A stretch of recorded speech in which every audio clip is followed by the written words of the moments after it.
You've seen the Dutch-Ukraine voters today. I did. I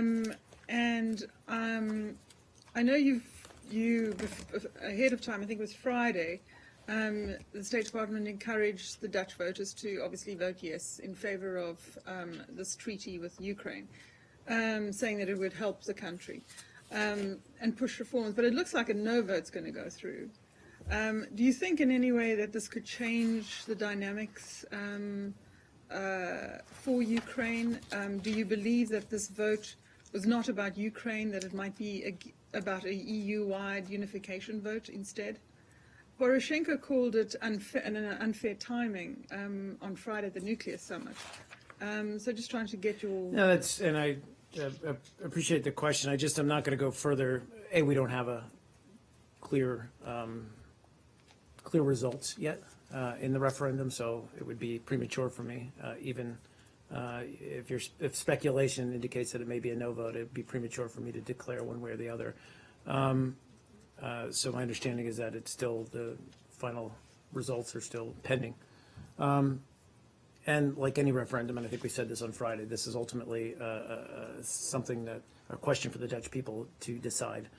So I'm not going to speculate about next steps or possible outcomes. As you noted, what we said on Friday was that we believe, or we support the EU-Ukraine Association Agreement because we believe it is in the interest of the United States, of the Netherlands, of the EU, to help ensure that Ukraine becomes a democratic and economically stable country, and we believe that this agreement can help foster that.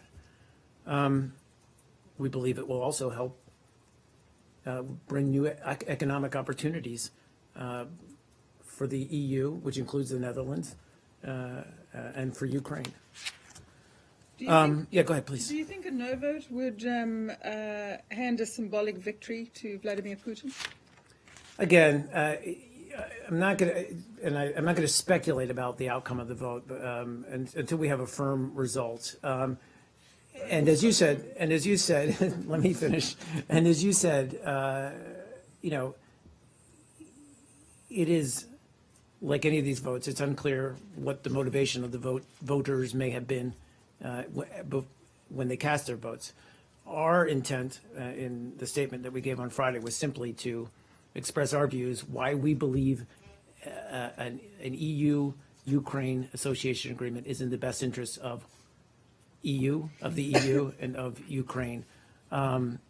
As to Monday morning quarterbacking or analysis after we have the final results, I'll wait for that. Okay.